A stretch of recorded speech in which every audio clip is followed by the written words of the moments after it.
This truck's doing full deck system, full coilovers, control arms, diff drop, all the accessories, skid plates, sway bar brackets. That's round one, so I'm sure I'll come back for round two, but we'll get started and show you guys the results. Kyle's gonna cut shit probably. I'm not gonna cut anything. What do I have to cut? I don't know. You find a way to cut something. You're gonna cut a bunch of me custom.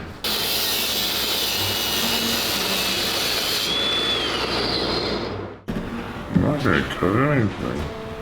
Got the feeling in your bones, make you feel right at home. Honey, does it well, keep me dancing till I'm dead. 'Cause I could run a mile like this, head over heels, feels like this.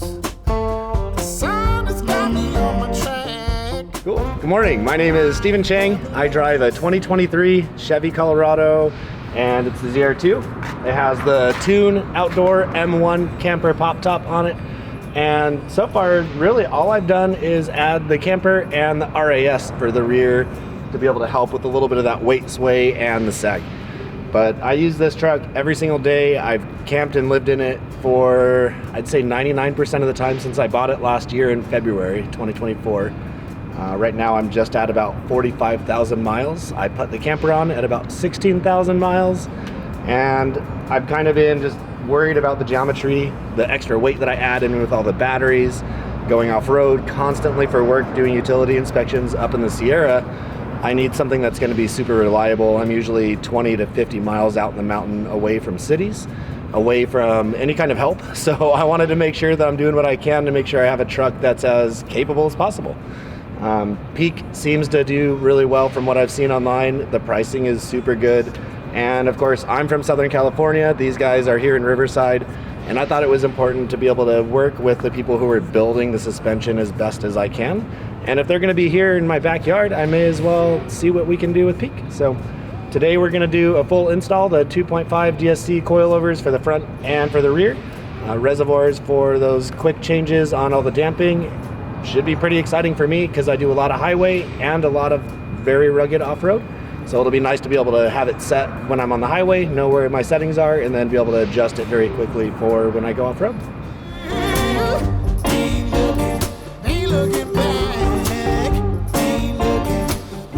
This truck's doing full deck system, full coilovers, control arms, diff drop, all the accessories, skid plates, sway bar brackets. What else are we doing on this truck? Wheel spacer for a little bit more of an offset because he wants to run stock wheel. And then that's round one, so I'm sure I'll come back for round two, but we'll get started and show you guys the results.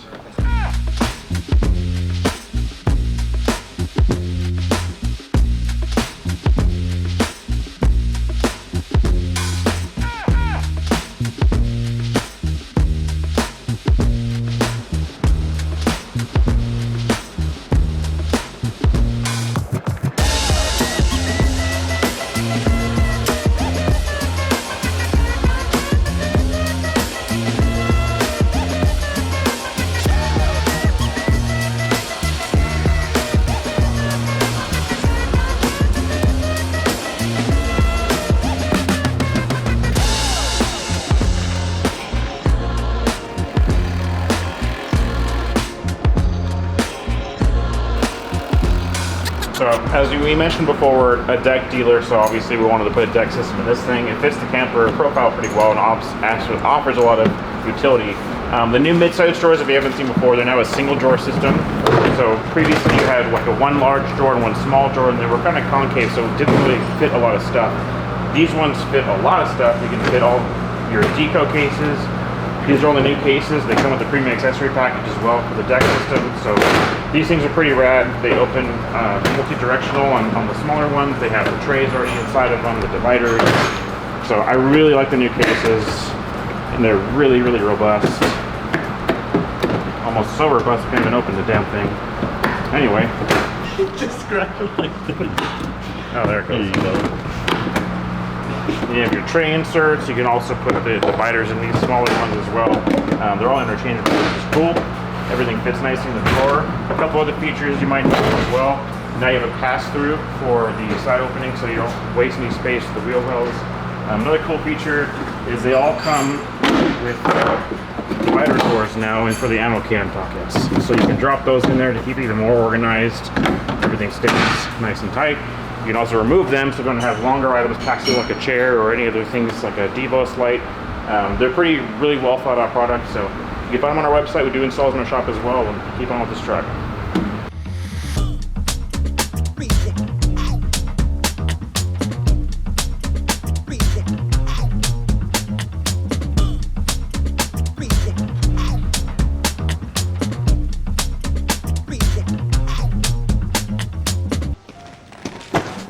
Pizza time.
That's a big difference. You aren't kidding, it's kind of drastic, isn't it? Yeah. Wait till you try it. Oh man.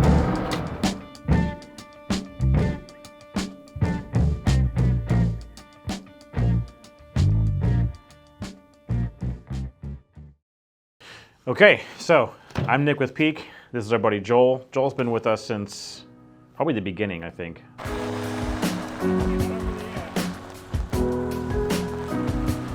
Talk to me dirty like that. You'd be excited this early in the morning. So what's the word on that, Brian? Yeah, what's the word?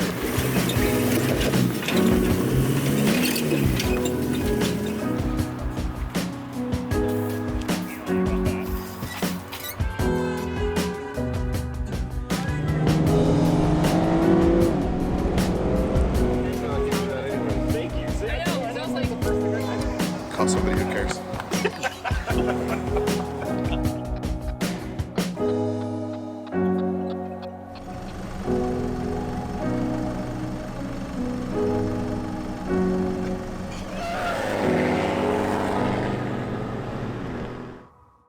I've met you in 2018, I think. Yeah. And we done the ZR2 kit. We designed it on your truck.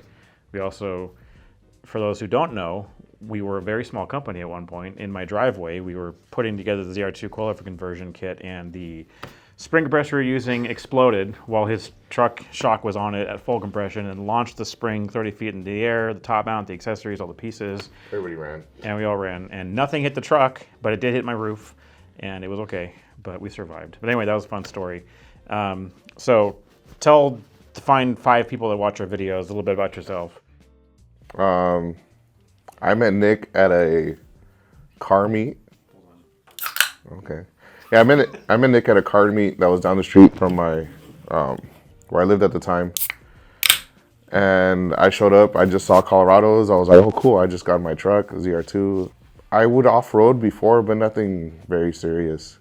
I met Nick and we went on a run up in Santiago Springs. Not actually a run, but like a truck. Yeah, we drove the trucks up there.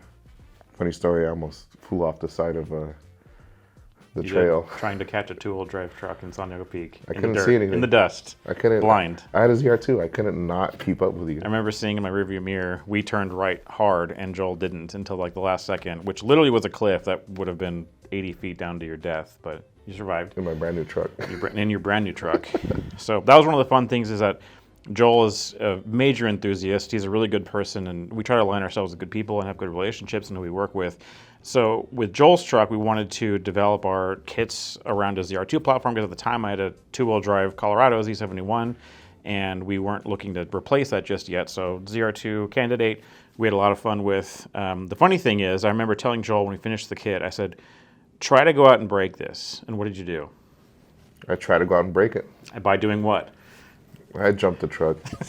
We'll show you a clip, but it wasn't quite just jumping the truck. It was launching Yeah. it like Pastrana does in Nitro Circus.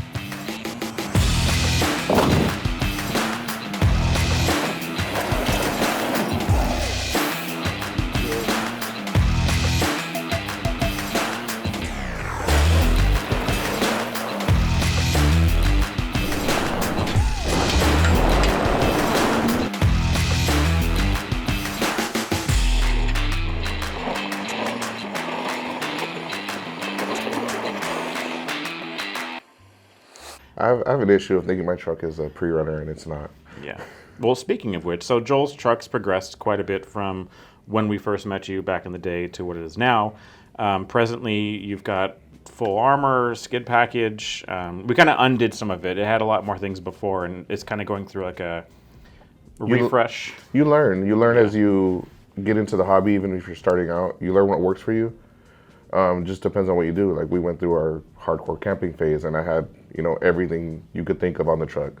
Tent, roam cases. It was heavy, and it was just, I realized for the type of off-roading that we did, it worked, but it wasn't ideal. So, I mean, you kind of just go through iterations. You find out what works, what doesn't work. And Well, by what we did things fine. What Joel did was go beyond the limit as often as possible, and wanted to do an overland vehicle as a race truck, which nothing can survive Joel, but somehow everything's falling apart around the truck except for our parts, which is a good thing, a good testament to when I said, Joel, go break it, he broke everything but our stuff. Yeah. But that being said, you're now here for what? I'm upgrading. So originally I started with the coilover conversion kit that he designed on the truck, which was great. The issue with that kit at the time was not his kit at all, was the shocks. They just kept leaking. The driver. Anyway. Yeah, I mean, it's a known. They fixed the issue. Yes, right? it was partly the shocks. Yeah. A lot of the ways. The old shocks were in a bad design. Yeah, so they just kept leaking. Probably had to do with the way I drove the truck, No, But shocks. so then I upgraded to King 2.5 extended, which adjustable with adjustable reservoirs. Because at the time Nick still didn't develop his shocks yet, so I was like, okay, well, the way I drive, might as well, upgrade. So I've had those for about 2.5, 3 years now. I think so. Actually, like 3.5 years. Yeah, it's been a while. Yeah. Time flies. I've been using those, and then now today I'm going to be upgrading to Nick's suspension that he has. New build up of control arms, his suspension, just another refresh. Funny thing with my Kings, I'm not saying that this is the issue, but I keep going through CV boots like crazy. Like I replace them, they rip, I replace them, they rip. The general consensus is the extended travel Kings are causing the issue, but we can't say for sure. Yeah, well, wear and tear. It happens. It's been 3 years. Yeah. So we're stoked to hear your thoughts and outcomes. So you've driven the truck on and off road with the Kings, on and off road with the DSSVs, and now you get to do on and off road with our stuff. We're stoked because you've been a longtime friend and partner and collaborator and destroyer of all things. So it'll be nice to see All things not peak. Right. Well, and maybe a shock that can keep up with you, which will be cool. Yeah. But we're also going to show the build process of the truck. We want to show some of the differences between the shocks. In no way this is disparaging to King or any other brands. We have nothing but respect for everybody out there. We just want to show what we do specifically for our trucks and what other brands do, and just kind of show you a comparison of just things that we do differently, so you guys can make decisions on your own. But also to hear from somebody like Joel, who has had this truck since brand new in 2017. Yeah. So 2017. So you've literally seen and done everything with it. You've been to all over the place. You've got how many miles now? Surprisingly, I just hit 93,000 miles. That's so pretty good. I mean, I have other vehicles, so I mostly use the truck when I'm going camping. Yeah, I don't use it as a daily so often as a lot of people think, because I know other people that have a truck from 2017. They got over 150,000 miles on it. But the 93,000 miles on it aren't highway miles. They're hard. Hasn't exactly been easy on the truck. Yeah. Which is good, because now you have all that experience to wrap up with. Now we're doing this refresh. We'll be doing some other things to the vehicle and some updates, and so we can kind of give you the progress from Joel's truck.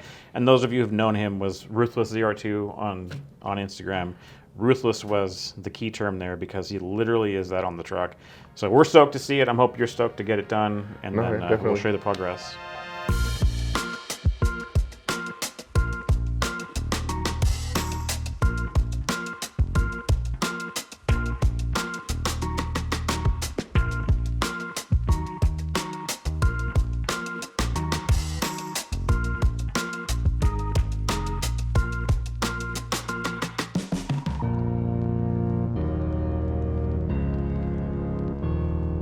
And now you can see the final result. Thank you, Kyle, for the expeditious work to get this done.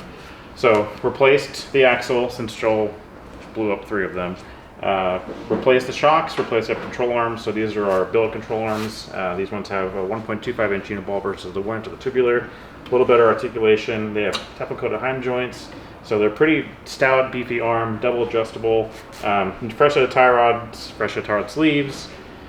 What else do we do? Obviously the shock. So these are 2.5 inch coilovers, dual speed compression, 17 clicks of high and low speed.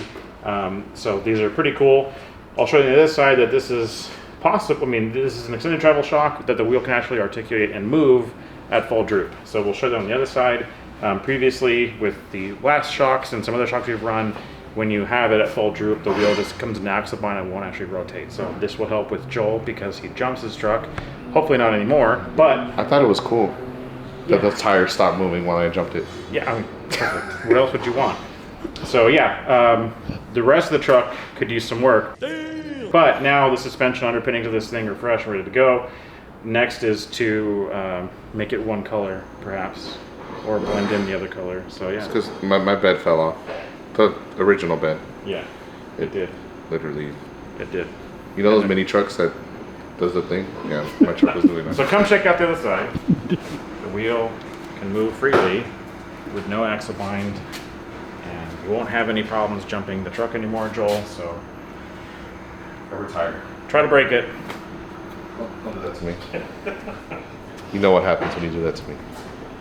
And there you have it. Ruthless ZR2, alive again and ready to fuck shit up.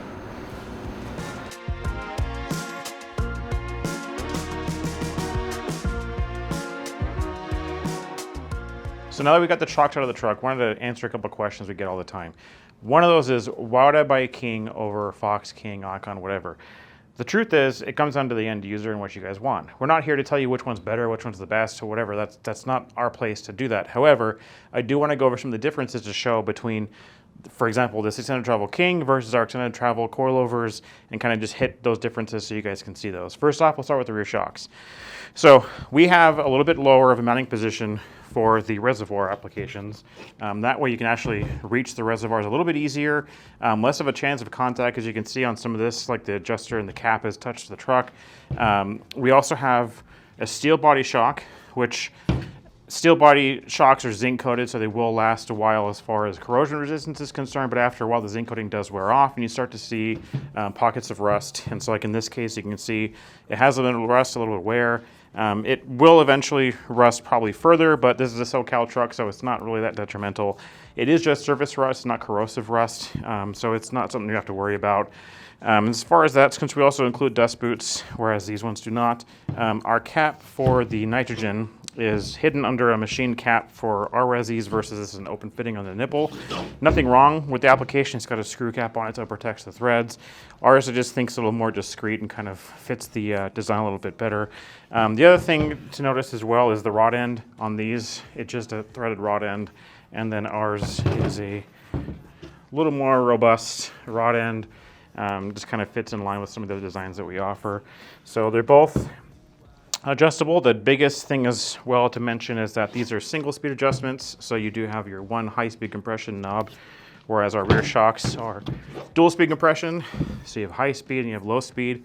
That comes into play if you're doing like an overland build or even really anything. You can dial in the ride based off of what you want the truck to do. You can control the movement a little bit better, both doing high and low speed applications. So rock crawling, high speed desert, and everything in between. So really the adjustment ends on the end user for you guys to just do whatever you want to do with the truck. I don't know if I mentioned before, but our shocks are all aluminum. They're hard anodized, so you won't see any kind of rust or corrosion from our stuff. They do dissipate heat a little bit better than a steel shock does, but you'd have to be really rolling for a long time to notice those benefits. Now into the front, a couple things that we do differently than a lot of the brands is you notice, first and foremost, our reservoir hoses are quite a lot shorter. The reason for that is less path of travel, and also most of the control arms, or most of the shocks these days run the hose underneath the control arm and loop it back around to the top of the reservoir. Ours, like the shock behind me, mounts directly. Everything's above the control arm. Everything's kind of nice and compact and just easy. In my opinion, I think that looks cleaner than having a longer hose, but either way, it still operates the same way. We have dual speed compression versus the single speed compression. And on this shock, as you can see, this one is a little more worse for wear. Admittedly, Joel doesn't take care of his stuff, so I did clean this up a little bit to just showcase like how it still looks even after being on here for 3 years, and all things considered, is very good. You know, some pockets of rust here, same thing, steel body shock, so you'll deal with a little more corrosion. Some of the exposed steel parts have some surface rust. Nothing detrimental, shock still operates. These ones have leaked a while ago. Again, Joel hasn't done any kind of maintenance, so these were due for a rebuild, if I were to guess, probably a year ago, if not longer. They include your reservoir brackets, and they use worm gear clamps for those as well. Another difference that we offer is, as you can see on this shock, we have our aluminum clamps. They are actually threaded and mounted to the top mount, so it's nothing that can ever break or corrode or fall off. Some of the worm gear clamps tend to, after a while, these can break. You can over tighten them and stress the metal and break that as well. So that's one thing that we avoid. And then again, aluminum shock, hard anodizing, dual speed compression, single speed compression, steel shock. So those are a lot of the differences. When it comes to the valving, King's valving is kind of across the board for most mid-size trucks. We did a lot of testing on our stuff to be on the vehicle specifically. So we use, in fact, our second gen ZR2 for the entirety of the testing on and off-road to make sure that it was made for that specific truck. This shares no valving similarities to like the third gen, for example, which have their own tune and valve. So they're both rebuildable. They're both readily available to have any rebuild serviced. They both will last most of the life of the vehicle. And those are some of the key differences, and obviously some of the pricing, you know, we want to compare the two of them. But it's up to you guys to decide what you want to do with your vehicles, but we just wanted to show you and answer that question of why we do things differently and what are the differences between us and King. So hope you enjoy.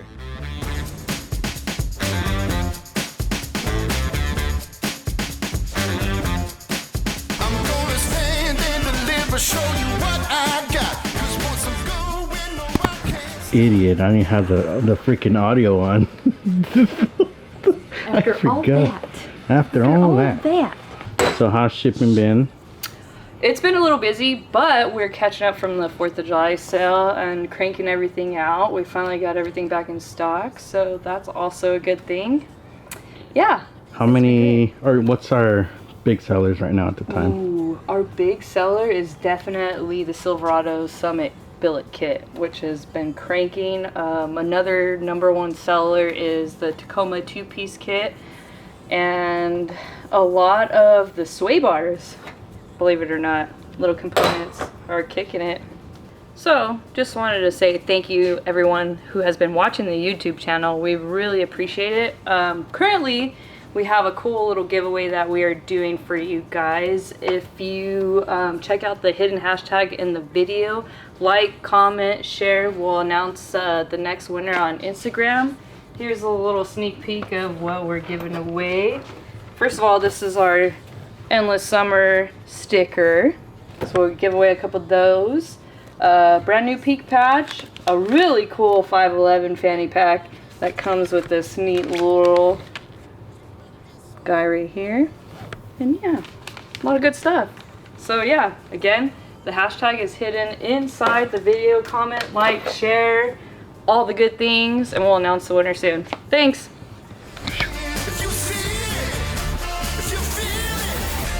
Your mama's a hoe. Do you want to ask me the questions as I'm doing this, or like? I mean, you no? can. I mean, so how's shipping Yeah. been lately? That's what you could say, like, Yeah. to get it started. Wait, are we now? We've been rolling. Where's we need the little Okay, thing? the little- Cut. Action. You're supposed to ask We're a recording. question. Oh yeah. Question. Action. Wow.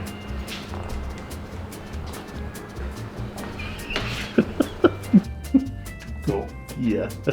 It's funny because my rule of thirds. Oh, there you go. You were leaning back. That's funny. I was too much in the middle. No. The rule, like, Joe looks this tall and you look small. He's taller than me. I'm like slouching a little bit too. He's the little guy. I also like the one photo of him back in the day when we were doing this shit in my driveway. And you had all the KT tape all over your arm, and you took the shot like it was a rifle, and you're like fucking around the front yard. I'm sure my neighbors thought that was great. Who knew you'd be a cop so much time later? Can't believe they gave me a badge. We all can't believe that. What's the first thing you're gonna do? Try him to win. Jump it. Taking a gun in box. Jack in the Jack box. in the crack.